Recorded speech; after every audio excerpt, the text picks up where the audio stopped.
Here we are once again with the School, Culture, and Climate Show. My name is Stan Tall Steve. And I'm Megan Didi.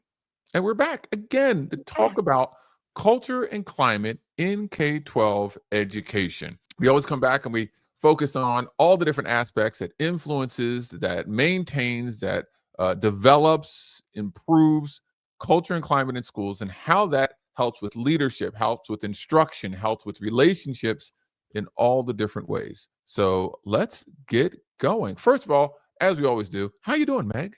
Oh, I'm doing great. I'm doing great. School's started. Kids are back at school. We're in the swing of it. We're in the swing of it. Schedules are going. It's great. It's great. Now, we're putting it out there. This is your first year here where you're actually not in the classroom. You're supporting educators everywhere. So you're not in the classroom. You're doing it. What did I do? Which is the coaching, consulting, and speaking. Yes. How do you feel? Yes. How do you feel, girl? This first day of school, first week back, has looked a little bit different for me, but I feel very excited about this next journey. Being able to travel around and teach educators all over the place and be in their classrooms has been great. I do give credit to my team at my elementary school. They let me come in and get my fix, if you will. I was doing bulletin boards, writing name tags. I get to come in and work with kids frequently with them. So it's been great. There you go. That's what you get. And you know what? And that's, I like that you say get your fix, because even me, when I go into some schools, I get my fix because I get to see the kids. I talk to some administrators. Sometimes I get to do some stuff. I even do student assemblies. I got a new assembly that's going to be coming up pretty soon with like 500 high schoolers coming up. So that's my fix that I get.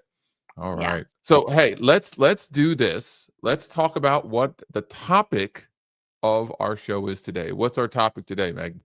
Our topic is great for that first back to school month. It is culture check. Is your staff compliant or committed? All right. Culture check.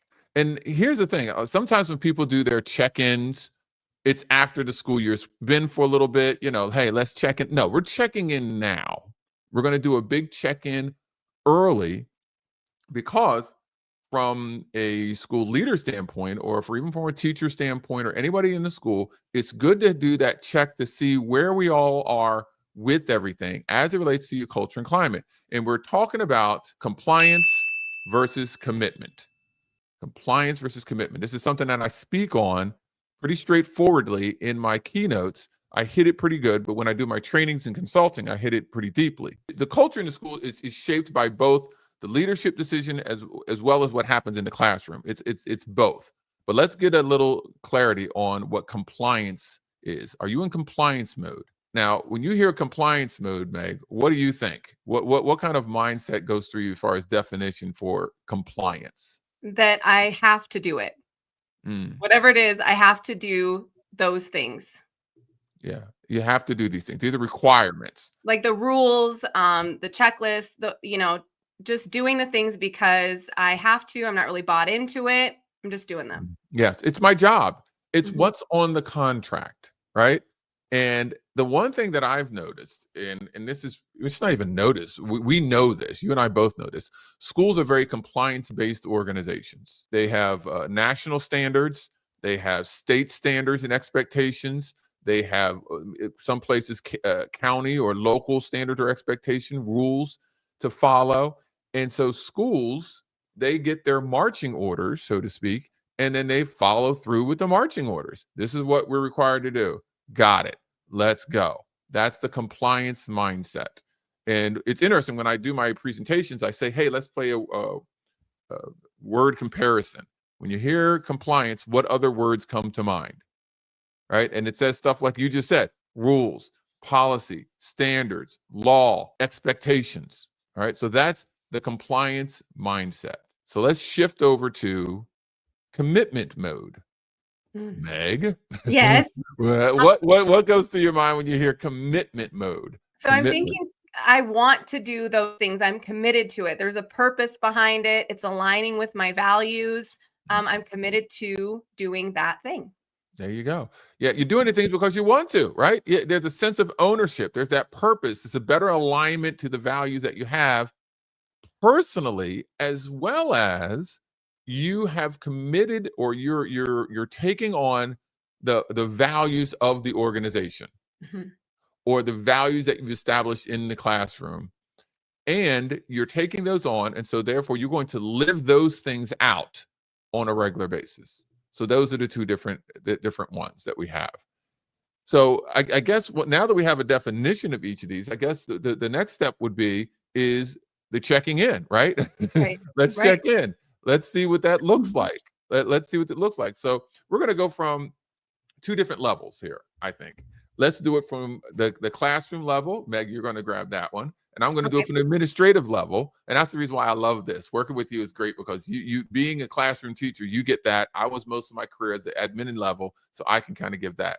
So at the classroom level, when we're talking about, that culture check-in from the classroom level, all right, what are we looking at? What kind of things do you experience, or are you that you can share as it relates at that classroom level?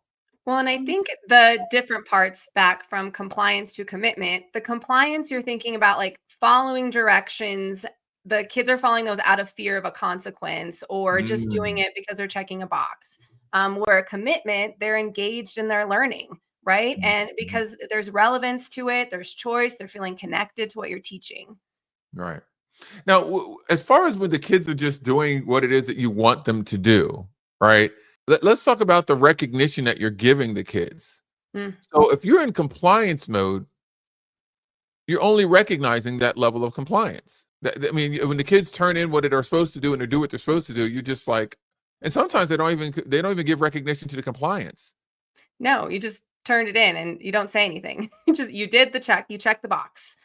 You check the box. You just did what it is that needs to be done.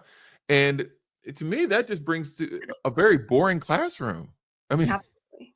It's a boring classroom. So you think about, if you're wanting your students to be, have commitment to your classroom, you're doing what we just talked about on our last episode of those values in your classroom. You're building relationships. You're around the values that you have. And so your students are feeling connected to you. And then therefore your instruction is better. So if you're around respect and perseverance and helpful, and you're constantly bringing those up, and you're turning in papers, you're doing the work, and you're bringing that part up, you're compliant, you're being committed to what you're learning in their classroom. Yeah. Before we started recording and everything, we were chatting up a little bit about this, and I loved your perspective as it relates to how did you put it? The expectation of the standards that you have to teach, and what it is that you're going as an instructor, because you're touching on what the kids end of it all, but there's also that teacher end of it all, of what it is that you're doing on a regular basis. Yeah, I think you get a little heart palpitations when you start talking about the curriculum that you have to teach, or the required curriculum, right? So we walk in and we're getting a new curriculum implemented into our building, and immediately we feel that stress as educators of like, oh my gosh, we have to teach this, and it is, we have to be in compliance with the standards, with what we need to teach. But if you think about how that works, you need to feel connected to the curriculum that you're teaching. It's not a checkbox. It doesn't have to be exactly how it's written, but how can you feel connected to what you're teaching in order for that to then go into your students? Yeah.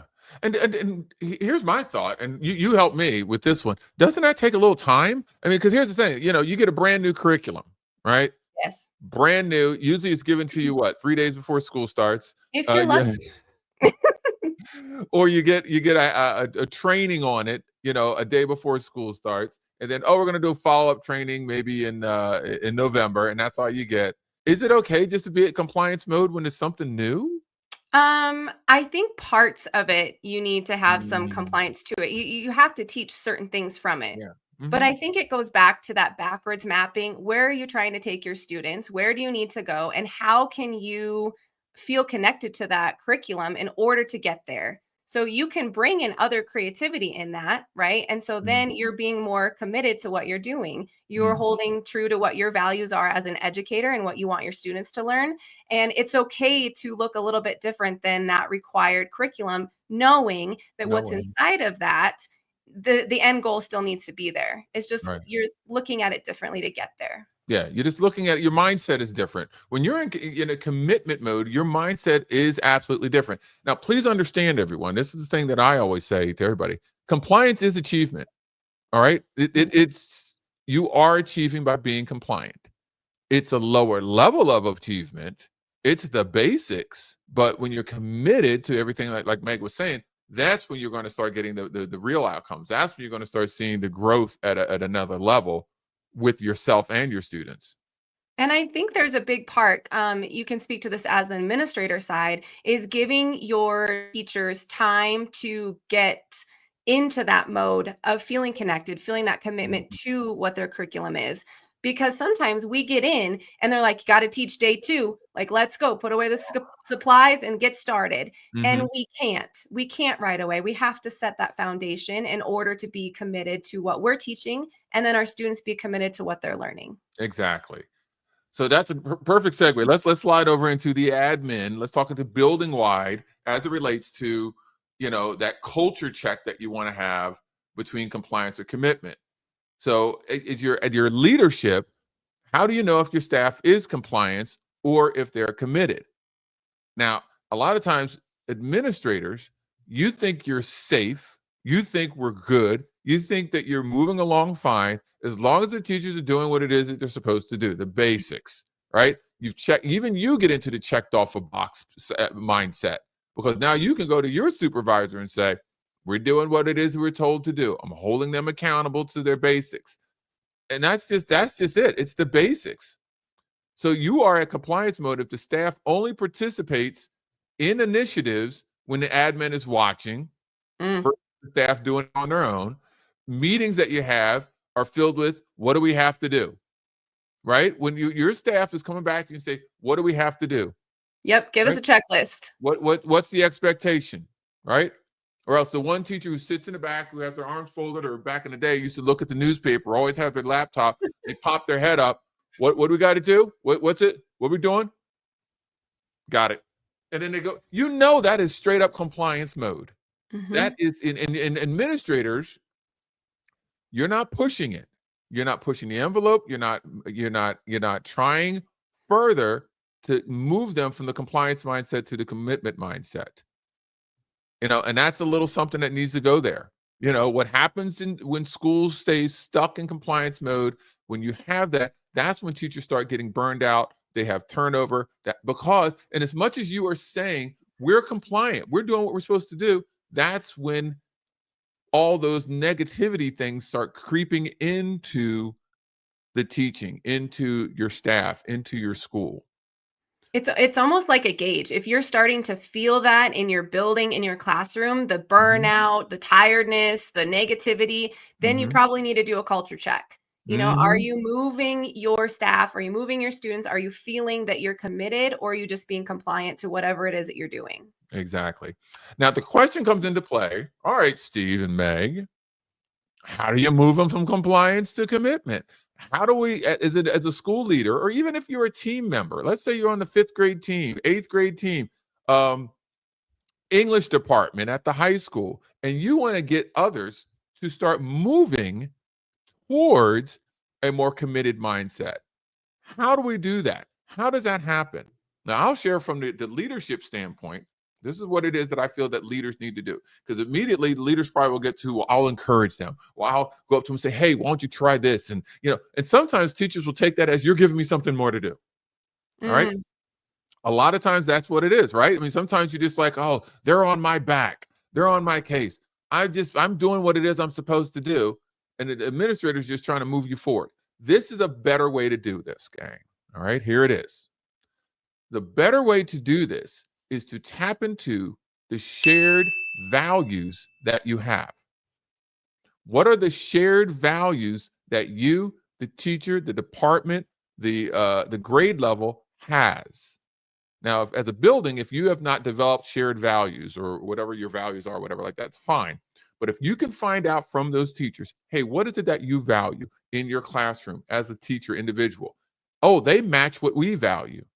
How? And then the question is this: how can you share those values in the upcoming lesson more? Because the teachers, the staff, everyone, They have values. They're already committed to them. Tap into that. See how they can make that showcase into their instruction. And it increases the probability that they're going to move from just being compliant to do what is necessary to doing what they're committed to a little bit higher. Does that make sense? Yeah, yeah. I'm thinking about when your building has these shared values, and then you come down to your teams, right? And Mhm. we have those teams that don't work very well together, and then these teams that just work awesome together, and you're like, how is this happening?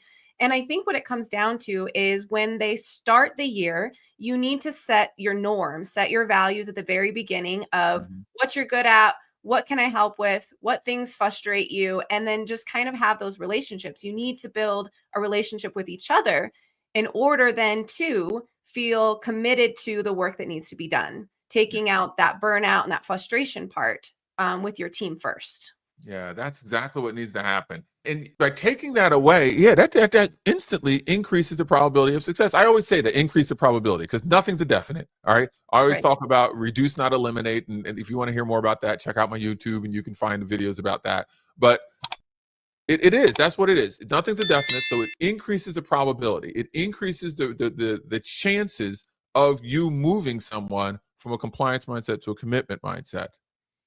Now, let's slide this into your students, Hmm. moving them from just a compliance mindset to a commitment mindset. What are your thoughts on that, Meg? I mean, let's slide them into this because that's ultimately what we want, right? We're going Right. big picture, big, school wide, building wide, district wide, down to the teachers, getting them there. Now we got to get the students into this.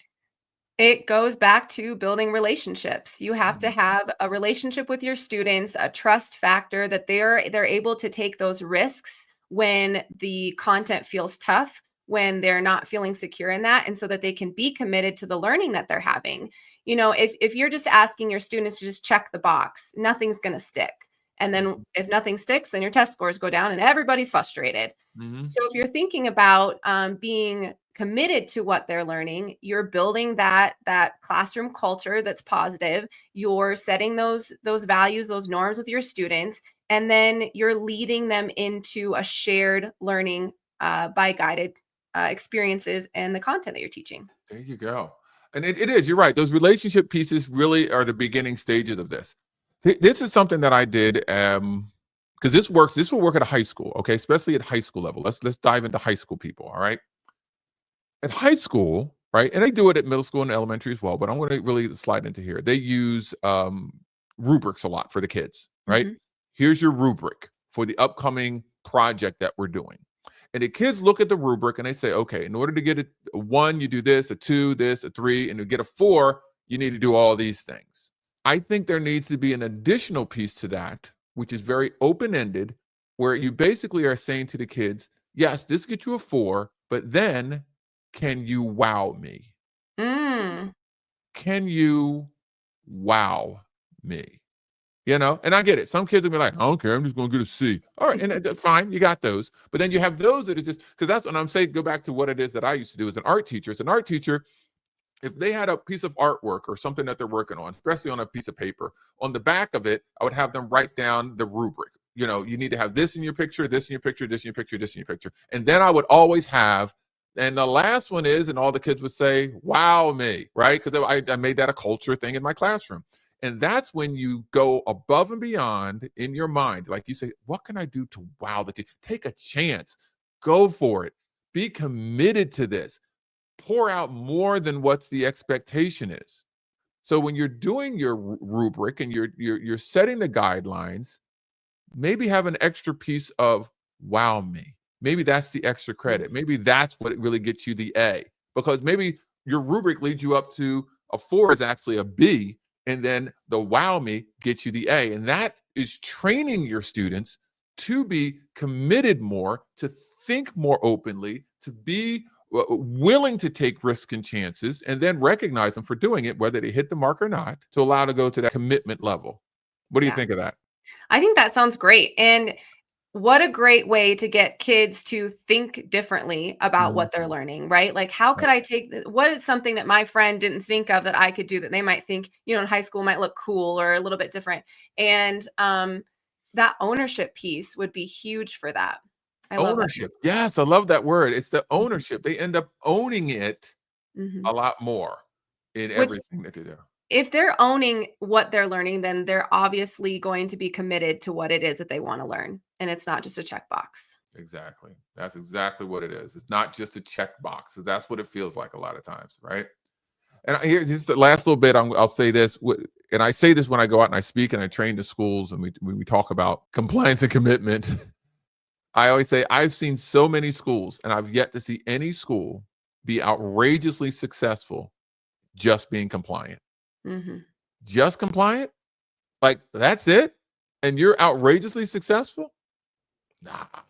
You got to have people who are committed to what you respect and value. That commitment at the leadership level, classroom level, and student level. And that's when you get the next level. That's when you get it all. That's when you really are flourishing even more. I love that. Boom. Hey, I think we hit this. We hit this good. You have to Yes. keep it in mind when you are doing your culture check. If your staff is compliant or commitment, always ask, am I leading or teaching from compliance, or leading and teaching from commitment?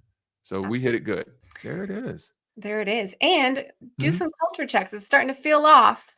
Do yourself a culture check. Do yourself a culture check. Do yourself a culture check. Yes. All right. Well, hey, whoo. What's happening? Let's wrap this up. Some fun things that are coming up for us. What's happening with you? What's going on? Integrated is on their way to Georgia. We're doing some consulting pieces down there with an academy. We're really excited about them. We're working with them for a year. And then we have some stuff in Wyoming, actually. So some elementary schools coming up for integrated. And then that's what we got going And you have on. your other school. There's another one in Florida that you're going to be connecting with again. That this is Yes. your second year working with them. It's just that long term, really getting into that instructional stuff is that's the best. Yeah, we're the one and dones just don't really do it for us. We really love the consulting and working through teaching a little bit more engaging and helping those students, and then helping build that curriculum to match that. That's Definitely. perfect. That's perfect. Yes, yes. Let me see. I'm going to University of Florida. Yes. Mhm. And I'm going to be there speaking to the students there who are in the education department. They're getting their degree in education. So I'm going to be doing some inspiration and motivation for them. That's exciting.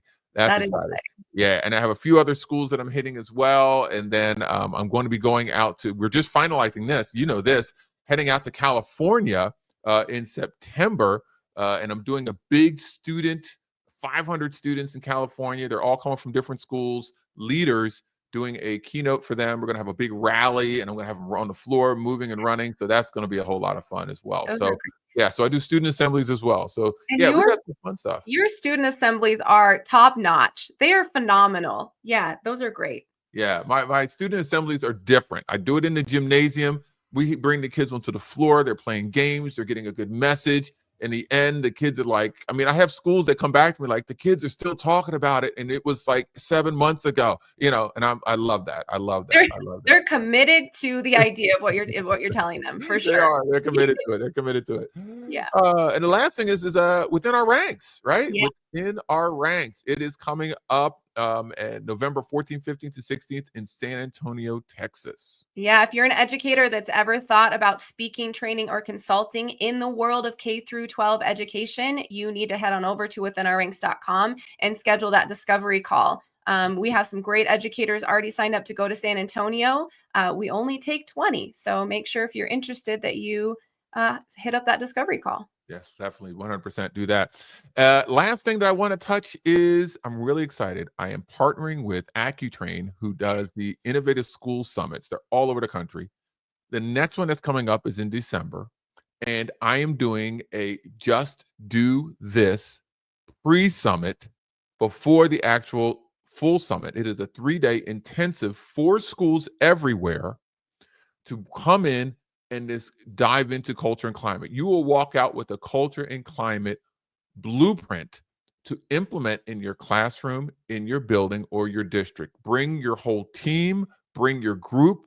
And it is based off of my book, Just Do This. And that's what we're calling it, the Just Do This Culture and Climate. boost camp, because we're going to boost your culture and climate. I am so excited about this. So please go to Innovative School Summit, right? Innovative School Summit San Antonio website, or go to Stand Tall Steve website, register and come. Yeah, that one's going to be great. Yeah, I'm over the moon on this one. That's going to be awesome. All right, we did our little commercials. Remember, move from a compliance mindset to a commitment mindset, and have an awesome, awesome school year.